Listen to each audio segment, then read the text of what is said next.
А уж там, в отсутствие жены, совсем изгалялась над парнем как могла. Закручинился паренек, запечалился.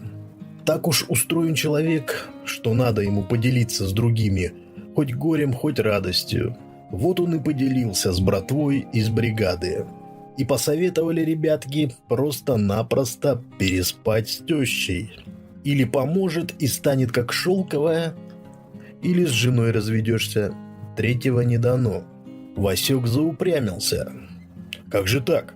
Она же старая, толстая. Да и просто это же теща. И мужики, что поопытнее, разъяснили молодому, что старых женщин не бывает. Что она в возрасте самом том, когда женщины уже все умеют, ничего не боятся и очень хотят. All right, everyone's presentations are done. Nick, the manager, said as he tried to move the discussion forward.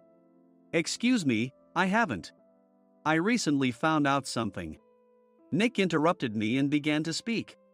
There's apparently someone in this department who didn't graduate high school and is just a part-timer. Meetings should be for employees only. Absolutely right. His lackey, Mike, of course, agreed with Nick. I'm leaving. After leaving the meeting room, I started to shut down my computer. I noticed that an email had arrived, not in my personal inbox, but in the company's shared email. Thinking, there's no point in speaking up, no one will listen, I went home quietly. The next day, I heard a commotion from Nick's desk. He was staring at his computer screen, his face pale. Nick? Is something wrong? Mike looked at the screen with him. And he turned even paler than Nick. Why is he so angry? Knowing the reason for Mike's distress, I thought to myself, serves them right. My name is Adam. My mother passed away when I was in the 9th grade, and I was raised by my father. Well, you could hardly call it being raised. After my mother passed, my father changed. He drowned his sorrows in alcohol, and though he still went to work, he squandered our living expenses on horse racing. Because of that, I had to start working part-time as soon as I entered high school. Every month, I went to the convenience store with bills in hand that couldn't be auto-deducted from my father's account. Even though I endured it because I didn't want to be alone, I reached my limit in my second year of high school and dropped out. I found a live-in job at a distant inn. Thank you for everything. The day I left home, my father, still staring at the TV, spoke. Take care. That was our last conversation. Back then, 18 wasn't the age of majority, so I needed my father's permission to work, and I couldn't hide my place of employment. Yet, my father never visited me even once. I kept working just to survive, and before I knew it, I was 42. Years of hard work paid off, and I was transferred to the headquarters. I was thrilled to be recognized by the company, as I thought I'd be working in the field until retirement due to my lack of formal education. Listen up. Our work can change the future of our employees. Don't drag us down. On my first day after the transfer, Nick, dressed in an expensive suit, spoke sternly. There was a reason for this. Our inn was located in a prominent tourist destination, known so well that everyone in the state could sing its commercial jingle. At its peak, we had 5 locations within the state. But that was long ago. Due to financial difficulties and aging facilities, only the place where I had worked for many years and the original establishment remained. I was prepared to lose my job anytime, but now there was a glimmer of hope. With the rise of social media, the tourist area where the inn was located started gaining attention again. Depending on how hard the sales department, where I was transferred, worked, we could either thrive or be forced to give up this prime location to the new hotel chains continuously popping up. For Nick, who had switched careers from another industry to strengthen our sales, this was a battle he couldn't afford to lose. I understood why he had to be strict. I will do my best. Nick sneered at my enthusiastic declaration. Did you not hear what I said? I'm sorry. I thought I was listening carefully. Out of habit from years of customer service, I apologized reflexively, though I had no idea what had offended him. Someone was watching me with a smirk. In this department, there are those who are expected to excel and those who have been shoved here because they have nowhere else to go. You are the latter. It was Mike, the section chief. He's 7 years younger, at 35. But he was called to headquarters much earlier than I was and had been moving around within the headquarters ever since. I'm not jealous, but I can't accept that he's my boss. Graduating from a prestigious university, he has an unusually high pride and caused many problems as a newbie, making things very difficult for me when I was the front desk leader. When I found out Mike was transferred to the sales department a month before me, I was disheartened. Mike is right. With just a middle school diploma, there's not much you can do. Don't even think about achieving results. As if I didn't exist, Nick remarked, "I'm thirsty." Mike eagerly ran to the coffee maker. It seems Mike is Nick's lackey. I regretted being happy about my transfer to headquarters, wishing I had stayed on site forever. Send a direct mail to every company on this list by the end of the day. Nick only assigned me tasks that even a new graduate could handle. What? There are over 1,000 companies. You want me to send to all of them by today? Yes, if you and your fellow misfits split the work, even those with nowhere else to go should finish by today. I glanced at the employees typing away expressionlessly. They were worn out from customer service, only thinking about leaving on time, or were women reassigned after having children, with zero motivation for work. Even Sam, a new graduate from the same university as Mike, who was supposed to be among the expected achievers, had no enthusiasm for the job, having joined the company wanting to do customer service. "I don't care what they say, I plan to quit any time," he said. Only Nick and Mike were highly motivated, making all the decisions between the two of them. I originally only wanted to work at the inn to survive and had no particular attachment to this job. I swallowed my words, thinking I had no right to reprimand them. About a month after the transfer, Nick told us with a frustrated look, "To commemorate the 50th anniversary, we've decided to create a plan exclusive for one group per day." Originally, Mike and I were supposed to come up with it, but our president, Mr. Thompson, insists on hearing everyone's opinions. "So, you all get a chance." As Nick explained, Mike began handing out prints. "Make sure not to embarrass Nick. If your ideas are half-baked, you'll have to redo them." It seemed that they had printed his handwritten notes by Mr. Thompson, which included several questions and a section for free responses. It made sense why Nick had to seek our input, given that all responses had to be submitted to Mr. Thompson. We were given a week to think about it, and a meeting was scheduled to compile our ideas. My plan is to let guests enjoy both the old and modern America. Nick began the presentations. Guests would watch a master confectioner at a nearby traditional sweet shop make sweets in front of them. The welcome drink would be premium tea in a bottle. Nick's plan was certainly attractive. After his presentation, Nick called on us to present in the order we were seated. Just as I stood up for my turn. "All right, everyone's presentations are done." "Excuse me, I haven't. I recently found out something." Nick interrupted me. "There's someone in this department who didn't graduate high school and is just a part-timer." He was likely talking about me. I joined the company as a part-timer and was made a full-time employee when I turned 20. That was 20 years ago, so Nick and Mike probably had no chance to know until recently. Meetings should be for employees only. Absolutely right. After that, Nick kept creating opportunities to solicit everyone's opinions, purposefully excluding me from speaking. The meeting unexpectedly heated up and went past the scheduled end time. A few people asked to leave, and the discussion continued with the remaining few. "Still here?" Normally, you'd leave in that situation. Though I had no attachment to the job initially, hearing kind words from customers made me want to make them happier. For someone like me, with nowhere to go, the inn was my home and customer service was my life. I felt pathetic about my current self. "I'm leaving." I left the conference room and started shutting down my computer. I noticed an email had arrived, not in my personal inbox, but in the company's shared email. Thinking no one would listen to what I had to say anyway, I quietly went home. The next day, while preparing the DM as instructed, I heard a commotion from Nick's desk. In his haste to stand up, he hit his knee on the desk. He stared at his computer screen, his face pale. "Nick, what's wrong?" Mike, thinking he should be the first to rush over, approached Nick while still wearing his coat. He peered at the screen with Nick. And he turned even paler than Nick. Why is he so angry? Who is responsible for this company? Nick, more irritated than ever, asked, and Mike answered without checking. Probably Sam. Sam wasn't there because he was attending a morning training session for new hires. Nick gave up on getting angry and returned his gaze to the screen. They were looking at an email that arrived right after the end of the working day yesterday. Apparently, no one, including me, had checked it before leaving. The email was from a large company that used us for their annual employee trips. The president and executives of that company also frequently used our services personally. President of the company, Mr. Mason himself, had declared that neither he nor his company would ever use our services again. Well, some companies cancel their employee trips or stop using our services due to financial struggles. Let's just move on. Mike kept wiping the sweat from his forehead with a handkerchief. Knowing why Mike was so agitated, I quietly watched their interaction.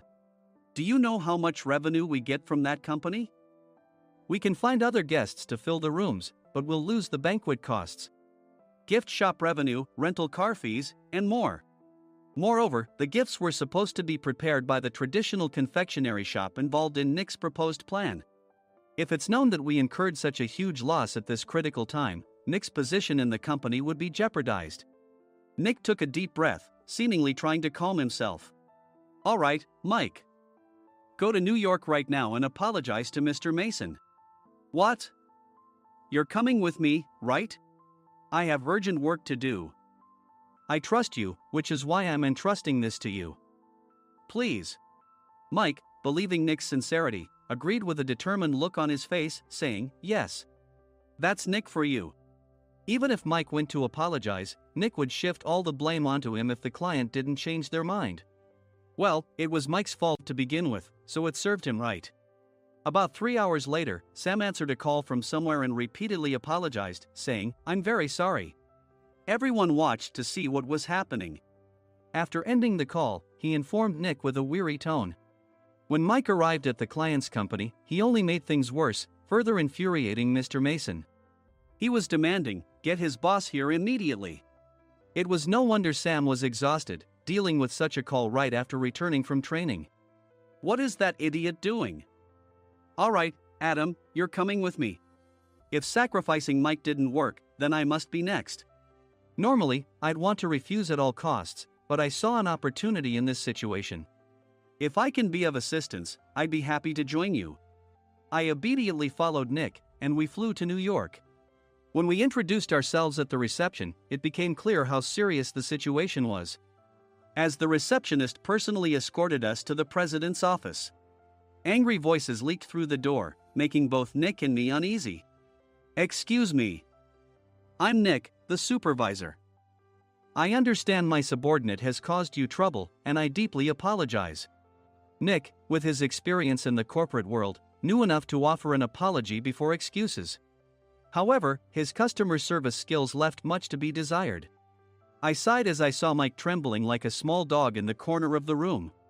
What kind of training are you giving your subordinates? Mr. Mason glared at Nick with a red face. The intensity of his gaze made even Nick take a step back. Regrettably, I joined this company only 2 years ago and was unaware of Mike's issues. I should have identified his shortcomings sooner.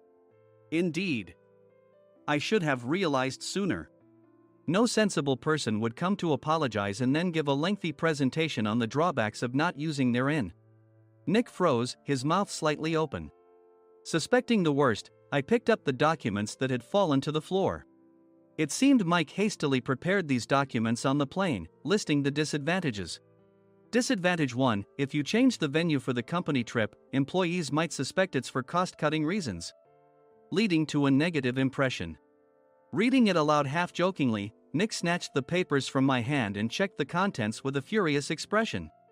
Among the stack of documents was a receipt from a nearby convenience store's copy machine. I felt a pang of dread, hoping he hadn't shown the receipt as well. What do you think he said when I asked what kind of nerve he had to do this? I'm very sorry. Faced with the dire situation, Nick must have thought there was nothing left to do but apologize. In a voice smaller than I'd ever heard from him, he uttered words of apology. He said, I'm a Harvard graduate. I don't believe I said anything wrong. Mike. What have you done? Forgetting his plan to pin the blame on Mike, Nick yelled loudly, even in front of Mr. Mason. "I didn't do anything wrong." "You're still saying that? Look at him." Mike pointed at me with a shaking hand. "I was assigned to headquarters in my 20s and now I'm a section chief. This guy only made it to headquarters at 42. Everything I've done proves I was right. So why are we losing the contract?" Having said his piece, Mike collapsed to the floor. "Of course. You were sent there because you had nowhere else to go." Mike never expected to hear such words from someone he looked down upon. He lunged at me, and Nick hurriedly stepped in to stop him. "Mr. Thompson told me Mike is a quick thinker, and to take good care of him." There's no way he was pushed aside. "Don't make things worse here. He didn't say quick thinker, he said only quick-witted, didn't he?" I don't remember that part. I recalled the many troubles Mike caused when he was a newbie. When Mike was on the front line, his pride was so high that he never apologized to customers. Customer service, especially in our job, doesn't work alone. It brings both good and bad situations. If the front staff or housekeepers made mistakes, or the cleaning company didn't properly clean a room, one had to apologize to the customers regardless of personal fault. Mike, in such situations, would never apologize, insisting he wasn't at fault. This often angered customers, and as the front desk leader, I frequently had to apologize on his behalf. He caused complaints and disrupted operations, which is why he was quickly moved to headquarters. In departments where he didn't interact directly with customers, his quick thinking was beneficial and things went well. But it seemed his flaws were starting to show. Corporate reservations are supposed to be entered into the system by the sales representative. But a quick check yesterday revealed that more than 10 items were missing from the client's reservation. The handover document clearly stated what needed to be prepared. Why didn't you enter it into the system? Why do we have to give them special treatment? Filling rooms near the banquet hall, setting up all the food in advance. Specifying the brand of wine, they're too demanding. No wonder he always angered customers, I thought, feeling a headache coming on. Grouping them in rooms near the banquet hall is for our benefit too. It makes it easier for the staff to set up beds and serve breakfast since everyone's schedule is synchronized. As for the other requests, Mr. Mason suggested them to lighten our load. I didn't know that. Nick finally seemed to realize that Mike was the one who had angered the client. What did you say to them? I just told them we wouldn't give them special treatment anymore. We shouldn't waste effort on things that don't bring in money. I was utterly exasperated at his lack of understanding of customer service. Of course, we shouldn't comply with unreasonable demands. But carrying over successful practices from past stays makes customers feel remembered and enhances their experience. Good memories encourage repeat visits. That's part of our job. I looked down at Mike, who was sitting on the floor. In our job, nothing is a waste. Mr. Thompson likely moved you to the sales department, hoping you'd finally understand this. How do you think he feels now that you've failed to meet his expectations? Mike, tears in his eyes, fled the president's office. I was amazed he still hadn't apologized. You have it tough, Adam. It's okay, we're all employees of the same company. I deeply apologize for this disrespectful incident. Especially after all the care you've shown us. If it weren't for you, Adam, I really would have stopped staying here. When I heard you were moving to the sales department, I was willing to reconsider if you handled it. Seeing us talk so amicably, Nick's face contorted. Do you two know each other? Adam's service is excellent. I always requested him specifically. Normally, we don't accept specific staff requests, but we made an exception for Mr. Mason, adjusting my shifts accordingly. He had personally stayed at our hotel just before my transfer, and during casual conversation, I mentioned, I'm moving to the sales department soon. If I hadn't told him then, things could have been much worse. Please continue to take care of us. I look forward to it. On the return flight, Nick awkwardly offered me a can of beer. It's still working hours. Of course, I had no intention of forgiving him for a single beer. Nick might try to pin everything on Mike and avoid any consequences. While pondering this, a startling fact came to light. Nick, the tea bottles for the plan have arrived. I handed Nick a bottle labeled with our inn's name. They look good. What are you talking about? These are plastic bottles. I had assumed we would use the trendy, high-end bottling tea. But what arrived were ordinary plastic bottles of tea with customized labels. The only unique aspect was the label, which had the inn's name, making it look customized. Upon further investigation, I discovered that a substantial amount of money was set to be paid to the tea company. It was priced like bottling tea. Does this plastic bottle really cost $100 each? The tea inside is specially blended for us. The extra cost is for that. Wouldn't it be better to use another tea company? Or is there a specific reason we must use this one? As Nick continued to make excuses, I showed him a printed email. I informed the tea company's president, Mr. Mitchell, that we discovered irregular payments and he confessed. He said you two were high school classmates and planned to split the extra money. That idiot. Why did he confess? That's not important. You should worry about yourself, this could turn into a police matter. Opening the bottle cap, I suggested. How about calming down with this tea?